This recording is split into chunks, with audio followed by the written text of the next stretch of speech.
आज मैं आपके लिए लाई हूँ एक नई रेसिपी। यह रेसिपी है दाल टिक्कड़ की रेसिपी। ये रेसिपी बहुत ही स्वादिष्ट बनकर तैयार होती है। आप ये जब भी रेसिपी खाएंगे तो आपकी राजस्थान की दाल बाटी ज़रूर याद आएगी। पर मैंने जो टिक्कड़ के साथ दाल बनाई है वो थोड़ा अलग टेस्ट के साथ बनाकर तैयार की है। और अगर आपको मेरी ये दाल टिक्कड़ की रेसिपी पसंद आती है तो प्लीज़ अपना सपोर्ट इस चैनल के साथ बनाए रखें और like comment share and subscribe तो करना बिल्कुल ना भूलें। इस वीडियो को देखने से पहले मेरी आप सबसे रिक्वेस्ट है, इस वीडियो को पूरा देखें। आइए देखते हैं इस टेस्टी सी दाल टिक्कड़ की रेसिपी को हम कैसे बनाते हैं। इस स्वादिष्ट सी दाल टिक्कड़ की रेसिपी के लिए हम एक छोटी कटोरी चना दाल लेंगे। जितनी हमने चना दाल ली है उतनी ही हम एक छोटी कटोरी अरहर की दाल लेंगे। जिससे हम सांभर बनाते हैं वही दाल हम यहाँ यूज़ करेंगे। और 2 से 3 छोटे चम्मच के करीब पीली वाली मूंग दाल। मूंग दाल से ये दाल अच्छे से घुल कर तैयार होगी, क्योंकि चना दाल और अरहर की दाल घुलने में टाइम लेती है, इसलिए 2 से 3 चम्मच मूंग दाल लें। 1 घंटे बाद इन दालों को अच्छे से धोकर 3 से 4 बार साफ पानी से धो लें और छलनी में डालकर इसका पानी अच्छे से निकाल लें। अब इस दाल को हम एक कुकर में ट्रांसफ़र करेंगे। दालों को 1 घंटे भिगोने से दाल थोड़ी सॉफ्ट हो जाती है, इसलिए आप इसे 1 घंटे पहले भिगोकर बाद में यूज़ लें। अब इस दाल में 1 गिलास के करीब पानी डालकर इसमें ढक्कन लगाकर दाल को 2 से 3 विसल आने तक हम कुकर में पकाएंगे। और कुकर में विसल आने के बाद एकदम ठंडा होने के बाद हम कुकर को खोलेंगे। अब हमने एक नॉर्मल साइज़ का प्याज, 2 टमाटर और 10 से 15 लहसुन की कलियां और 4 से 5 छोटी वाली हरी मिर्च ली है, जिससे हमारे दाल में इसका तीखा टेस्ट आए। इसलिए आप इसके लिए छोटी वाली हरी मिर्च का यूज़ करें। और इधर एक साइड में हमारी दाल में भी 2 से 3 विसल आकर हमारी दाल पककर तैयार है। अब गैस को बंद कर दें। और इधर मैंने 2 टमाटर, 4 से 5 हरी मिर्च और एक नॉर्मल साइज़ के प्याज और 10 से 12 लहसुन की कलियों को छील कर तैयार कर लिया है। और साथ में टमाटर, प्याज, हरी मिर्च को रफली काट लिया है। अब एक मिक्सी के जार में लहसुन, प्याज और हरी मिर्च को डाल देंगे। इन सब चीज़ों को हम मिक्सी के जार में पीसेंगे, इसलिए हमें यहाँ इन्हें रफली काट कर ही तैयार करना है। इसके लिए हमें फाइन चॉप करने की कोई आवश्यकता नहीं है। हमें लहसुन, प्याज और हरी मिर्च को तीनों को एक साथ ही मिक्सी में डालकर बिना पानी मिलाए दरदरा पीस कर तैयार करना है। ध्यान रहे लहसुन, प्याज और हरी मिर्च को दरदरा पीस कर तैयार करें। जब ये पिस जाए तब इन्हें एक अलग कटोरी में निकाल कर साइड में रख दें। इन्हें दरदरा पीसने से हमारे दाल में इनका टेस्ट अच्छा आएगा, इसलिए आप इन्हें दरदरा पीस कर ही तैयार करें। अब 2 रफली काटे गए टमाटर को इसी मिक्सी के जार में डालकर एकदम फाइन पेस्ट बना लें। ध्यान रहे टमाटर को एकदम फाइन पीस कर इसका पेस्ट बनाना है। अब इसी पेस्ट को एक अलग कटोरी में निकाल कर साइड में रख दें। अब मिक्सी के जार में थोड़ा सा पानी डालकर इसे एक बार और चला लें। ध्यान रहे मैंने यहाँ गर्म पानी का यूज़ किया है। दाल में आप जो भी पानी यूज़ करें वो गर्म ही यूज़ करें। अब जब कुकर ठंडा हो जाए तब हम कुकर का ढक्कन हटाकर दाल को विस्कर की सहायता से अच्छे से मिला लेंगे। और ध्यान रहे इसमें जो आवश्यकता लगेगी उसके अनुसार ही हम पानी मिलाएंगे। अब जो मिक्सी के जार में मैंने गर्म पानी चलाया था उस पानी को इस दाल के साथ मिलाकर एकसार कर लिया है।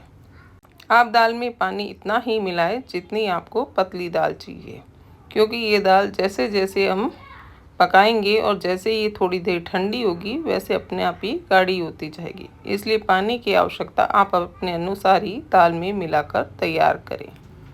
अब एक पैन में 1 बड़ा चम्मच के करीब घी का डाल दें। आप चाहे तो घी की जगह तेल का यूज़ कर सकते हैं, पर दालों में आप घी का यूज़ करें तो दाल का टेस्ट और फ्लेवर दोनों अच्छा आता है। हमारे राजस्थान में तो अक्सर दाल को घी से ही तैयार किया जाता है, जिससे हमारी दाल का टेस्ट दुगना हो जाता है।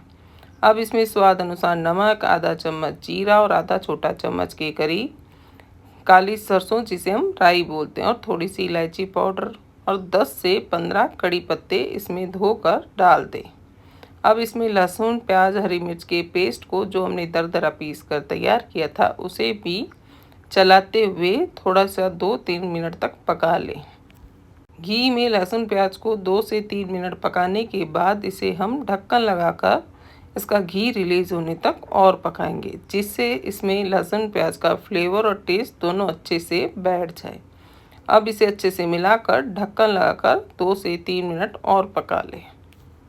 जब लहसुन प्याज घी में पक कर अपना घी रिलीज़ कर दे, तब इसमें हम जो एक टमाटर पीस कर तैयार किया था उसके पेस्ट को भी इसके साथ मिला दें और इसे भी चलाकर अच्छे से प्याज लहसुन के साथ मिलाकर ढक्कन देकर 2 से 3 मिनट और पका लें।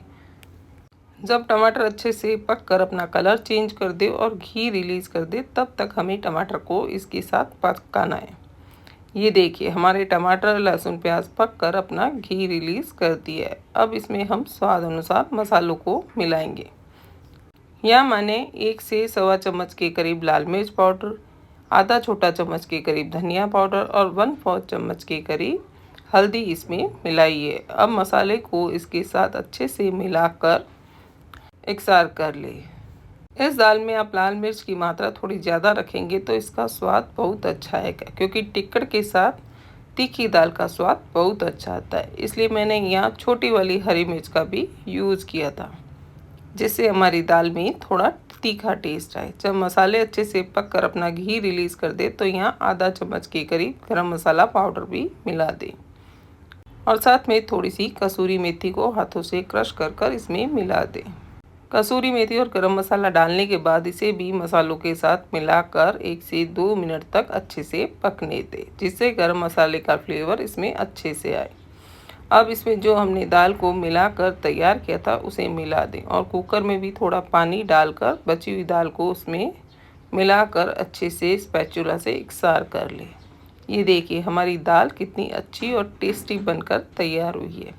अब इसमें थोड़ा सा बारीक कटा हुआ हरा धनिया धोकर काट कर डाल दें और आवश्यकता अनुसार इसमें गर्म पानी भी मिला दें। जब दाल में अच्छे से उबाल आ जाए, तब इसे ढक्कन लगाकर साइड में रख दें। अब हम दाल के लिए तड़का तैयार करेंगे। इसके लिए एक तड़का पैन में 3 से 4 छोटे चम्मच के करीब घी को गर्म करें। घी जब अच्छे से गर्म हो जाए, तब इसमें आधा चम्मच जीरा और थोड़ी सी हींग और एकदम थोड़ी सी हल्दी और थोड़ी सी मिर्ची और नमक थोड़ा सा डालकर इस तड़के को तैयार करें।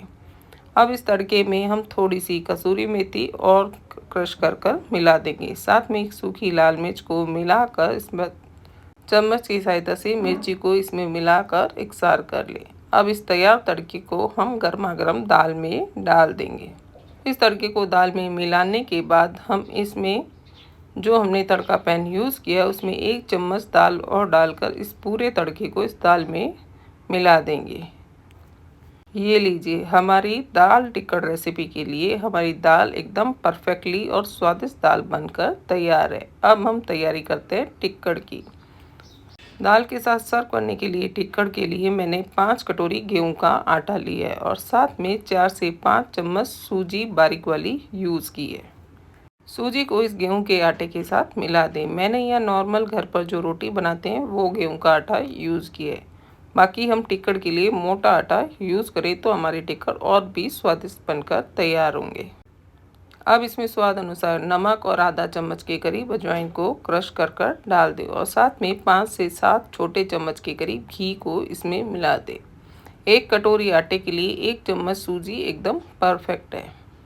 अगर आप मोटा या आटा यूज़ कर रहे हैं तो आपको यहाँ सूजी मिलाने की कोई आवश्यकता नहीं रहेगी। अब इन सब चीज़ों को अच्छे से मिला लें। अब और इसका आटा लगाने के लिए इसमें हम थोड़ा थोड़ा कर पानी को मिलाएंगे। मैंने यहाँ एकदम नॉर्मल रूम टेम्परेचर वाला पानी यूज़ लिया है। ध्यान रहे पानी को एक साथ आटे में ना डालें, सिर्फ थोड़ा थोड़ा पानी मिलाते हुए इसका एकदम सख्त डो बना लें। हमें डो इसका इतना सख्त बनाना है जिससे हम इसे बिना घी के, बिना तेल के या बिना किसी सूखा आटा लगाए इस टिक्कड़ को बेल पाए। इसलिए ध्यान रहे इसका आटा एकदम सख्त गूंद कर तैयार करें, क्योंकि इसमें जो हमने सूजी डाली है वो भी थोड़ा पानी सोखेगी। इसलिए आप इसको पानी इसकी आवश्यकता अनुसार डालकर आटे को सख्त गूंद कर तैयार करें। अब इसमें लास्ट में हल्का छींटा देकर पानी का ढक कर आधे घंटे के लिए रख दें। आधे घंटे बाद जब हमारा आटा सेट हो जाए तब हम इसे एक बार और हाथों से मिलाते हुए इसे मसलते हुए चिकना कर लेंगे। आधे घंटे बाद हमारी सूजी भी इस आटे में थोड़ी पानी को सोख कर थोड़ी हार्ड हो जाएगी और हमारा डो एकदम परफेक्ट बन जाएगा। अब इस डो पर थोड़ा सा घी लगाकर इसे अच्छे से मसलते हुए चिकना डो तैयार कर ले। अब 5 कटोरी आटे के डो से हमारे कुल मिलाकर 7 टिक्कड़ बनकर तैयार होंगे। अब इस सारे डो के 6 से 7 लोइयाँ बनाकर तैयार कर ले। ध्यान रहे हमें टिक्कड़ के लिए मोटी लोई की आवश्यकता रहेगी। इधर हमारी 7 लोइयाँ बनकर तैयार है। अब एक एक लोई को चॉपिंग बोर्ड पर बेलन की सहायता से मोटी रोटी के रूप में बेल लें। ध्यान रहे यहाँ आप सूखे आटे का या तेल या घी का कोई यूज़ ना करें और बाकी लोइयों को आप ढक कर रख दें ताकि वो एकदम सूखे ना। बस इन्हें जब भी आप बेलें उसी समय ढक्कन हटाकर लोई लें और इसे वापस ढक कर रख दें। ये देखिए हमारी इतनी मोटी रोटी बेलकर हमें तैयार करनी है। टिक्कड़ के लिए आप मोटी रोटी के रूप में ही बेलकर तैयार करें। इधर हमारा तवा भी गर्म हो गया है। अब तैयार बेले गए टिक्कड़ को इस पर डाल दें और एकदम थोड़ा सा घी चारों तरफ डालकर इसे अच्छे से घी से लपेटते हुए इसे सेकना है।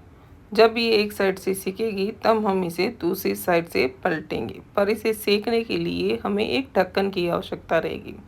जब घी तवे पर डाल दे तब इसे टिक्कड़ पर एक बड़े साइज़ का ढक्कन लगाकर इसे एक साइड से हल्का गुलाबी होने तक सेक ले।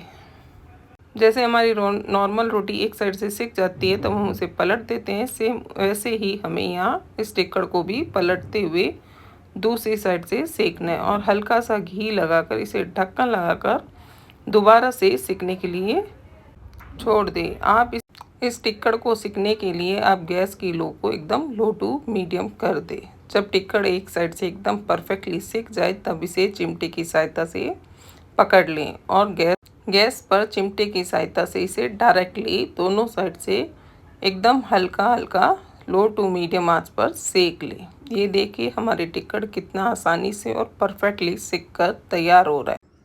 और अगर आपको मेरी ये दाल टिक्कड़ की रेसिपी पसंद आती है तो प्लीज़ अपना सपोर्ट इस चैनल के साथ बनाए रखें और like, comment, share and subscribe तो करना बिल्कुल ना भूलें। ये बातें हैं कि आप पहले तो दाल को आधे से पौन घंटे तक भिगोकर बाद में यूज़ लें। दूसरा, आप जब भी टिक्कड़ बनाएं तो टिक्कड़ के लिए मोटा आटा यूज़ लें। अगर आपके पास मोटा आटा नहीं है तो आप उसमें 1 से 2 चम्मच सूजी का यूज़ करें, जिससे आपके टिक्कड़ भी एकदम परफेक्ट और कुरकुरे बनकर तैयार होंगे। और टिक्कड़ के लिए जो आप डो लगाएं वो एकदम सख्त लगाएं, जिसे बेलने के लिए आपको सूखे आटे की या किसी तेल या घी की आवश्यकता ना लगे। इसलिए आप इन 3 बातों को फॉलो करें और एकदम परफेक्ट दाल टिक्कड़ की रेसिपी को बनाकर सर्व करें और साथ में एंजॉय करें। रिक्वेस्ट है इस वीडियो को पूरा देखें। और मैंने गैस के दूसरे साइड पर तवे को लो टू मीडियम आंच पर गरम करते हुए दूसरे टिक्कड़ को भी सेम प्रोसेस से सेक कर तैयार किया ताकि हम एक साथ 2 टिक्कड़ एक प्लेट में सर्व कर सकें। मैंने आपको वीडियो में बताने के लिए मैंने एक बार के लिए सिर्फ 2 टिक्कड़ ही सेक कर तैयार किए। यह टिक्कड़ आप जब भी कोई खाना खा रहा हो तब उसी समय बनाकर और उसी समय परोसें तो उसका स्वाद एकदम दुगना हो जाएगा। जब टिक्कड़ अच्छे से सिक जाए तब इन्हें चॉपिंग बोर्ड पर रख कर इसे घी डालते हुए चम्मच की सहायता से इस टिक्कड़ पर छेद करते हुए घी को इस टिक्कड़ पर लगाएं, जिससे घी भी इस टिक्कड़ के अंदर अच्छे से बैठ जाए। आप इस रेसिपी के लिए घी का थोड़ा ज़्यादा यूज़ करें क्योंकि घी से इस रेसिपी का टेस्ट और फ्लेवर दोनों अच्छा आएगा। अब जब टिक्कड़ पर अच्छे से घी लग जाए तब इसे हम प्लेट में जो हमने दाल बनाई थी उस दाल और सलाद के साथ तैयार टिक्कड़ को सर्व करेंगे।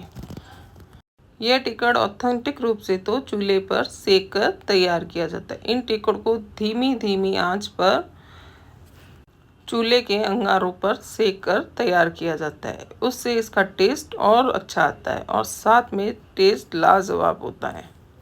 पर आजकल आपको अधिकांश घरों में चूल्हे नहीं मिलेंगे, इसलिए मैंने इस रेसिपी को आपको गैस के चूल्हे पर बनाना बताया है।